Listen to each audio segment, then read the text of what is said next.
Hey everyone, it's Carissa Wiley at sprinkledwithglitter.com. Thanks for joining me today. Today I am sharing a new card that features some brand new products from Pinkfresh Studio that are available today. I love this technique that I'm sharing. I'm going to share how you can use Emboss Resist to give you a pattern paper effect by creating that colored background. So a lot of times when we stencil, we kind of leave the background, the base color of the paper, but I'm going to show you how you can use Emboss Resist today to add color to that background and create this pattern paper-like effect. So I'm using the brand new Inky Floral Cling Rubber Stamp. It's a background stamp. It covers the entire front of an A2 size card, and I'll also be using the coordinating stencils that are available for this. So I have some smooth white cardstock mounted in my Misty. I've removed the mouse pad or that black foam that is in the Misty so that I can stamp with this rubber cling stamp, or cling rubber stamp, I guess.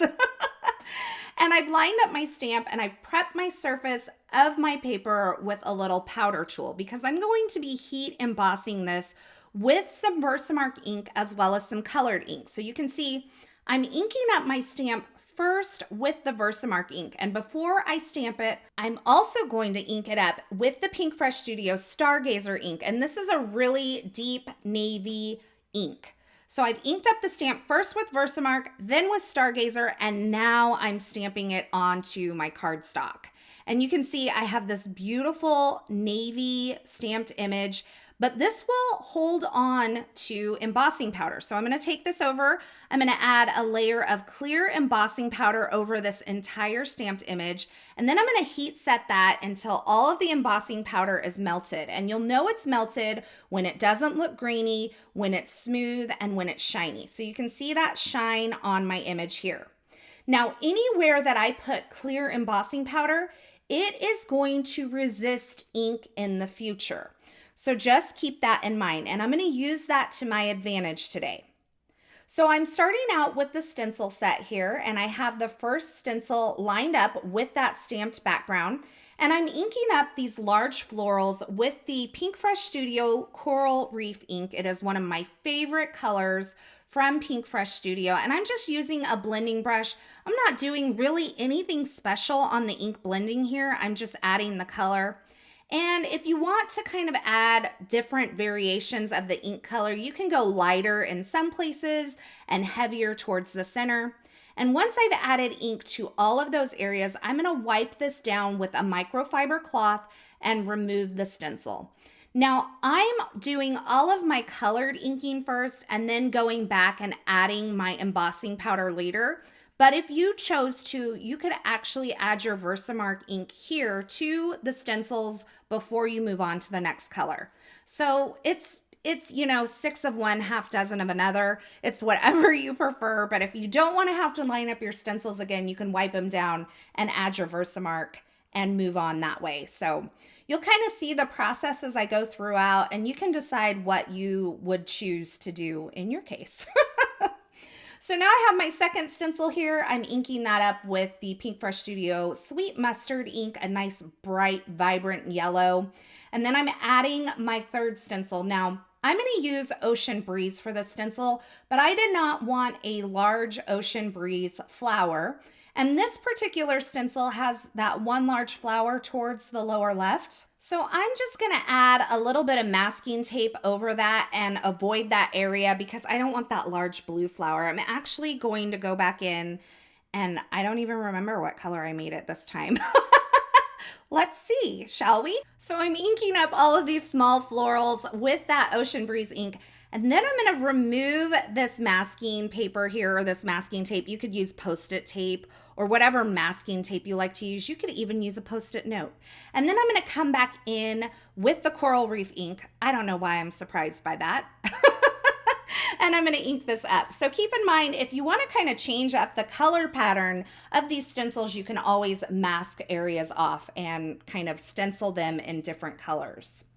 Now for the final florals on the stencil and the fourth stencil, I am going to use Ballet Slipper, and this is just such a beautiful light ink. When you ink blend it onto your cardstock, it is just So pale and gorgeous. I love it. And I love that softness that it brings to this really vibrant color palette. So you can see I have all of my florals colored in here using those layering stencils. And before I move on to the actual emboss resist part, I'm going to go back to the sweet mustard and I'm going to tone it back just a smidge using the warm buff ink. I wanted it to be a little bit earthier, a little bit more muted. And so I just added the teeniest, lightest layer of the Pinkfresh Studio warm buff ink just to warm it up a little bit. And you can see, you probably can't see the difference, but I could see the difference in real life. So now that I have all of my colors on my background, I'm going to prep the surface of this again with my powder tool, and I'm going to run back through these stencils. But this time I'm going to use a mini ink blending tool that has the sponge applicator, and I'm going to press Versamark ink through this stencil to cover the florals. Now I'm going to do this stencil by stencil. So I'm going to add the Versamark ink. Then I'm going to remove the stencil. I'm going to add the clear embossing powder and heat set that. And I'm going to go back through all of these stencils that I've just used to color my image. So you're going to see here, I'm removing the stencil, adding my clear embossing powder, and then heat setting that. Now, the reason I'm going stencil by stencil is that if I add another stencil on top of this before that powder is melted, I'll just knock all the powder off, and that's going to defeat the purpose. So it is maybe a tiny bit tedious. It's not hard. It's just kind of like extra steps, but I think it's so worth it in the end because it allows you to then go over this entire background with a different color and add color to the background. Now, this is gorgeous as it is with a white background, and I thought maybe I need to go back and do this again because it is so beautiful and not add the color to the background. But I love both of these looks. So as I mentioned, I added stencil 2. I pounced that Versamark ink through the stencil onto the colored areas, added the clear embossing powder, and now I'm heat setting that. And as I go through and heat set this, you can see I have some mega shine on these flowers, but it's a clear shine and it's not changing the color of my flower, which I really like.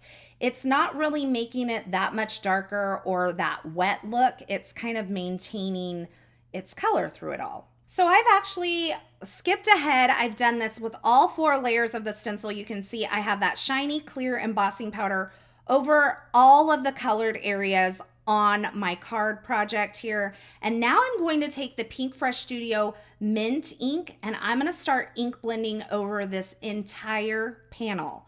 Now, keep in mind, because I have the clear heat embossing over all of these colors, those flowers are not going to take on this mint and make mud. They're going to resist the mint ink and they're going to stay true to their color. So you can see when I buff off the extra ink that's sitting on top of that clear embossing powder, my colors have stayed true on my florals, but now I have this gorgeous mint colored background. And I went ahead and trimmed that down using one of the Essential Stitched Rectangle dies from Pinkfresh Studio. So I have this gorgeous background, and I'm gonna give some of y'all a heart attack right now. But I'm gonna put this in my trimmer at an angle, and I can see exactly where I'm cutting because I have this wire guide trimmer. And I'm gonna trim this at an angle. And by cutting this background in half, I now get 2 cards for 1 background panel, and that makes it all worth it. And this to me is very like Rifle Paper Company inspired, and I absolutely love it. So now I have some ivory cardstock and I am stamping it using the brand new Dainty Plaid clean rubber background stamp from Pinkfresh Studio. This is also a part of their July 2022 release. I stamped it onto this panel of ivory cardstock using the Misty Coast ink from Pinkfresh Studio. And then I decided, no, that's not what I want. So I flipped the panel over instead of cutting a new one because I did die cut this using the stitched rectangle die. I flipped it over, I inked up the stamp with Versamark ink. I stamped this Dainty Plaid on the back side of this panel. And then I'm going to add some white heat embossing powder.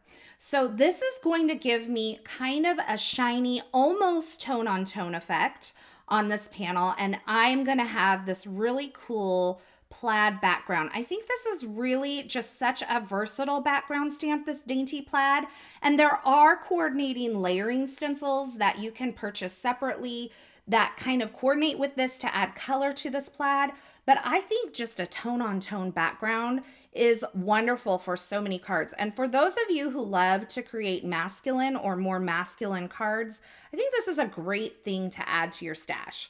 So you can see that tone-on-tone effect there.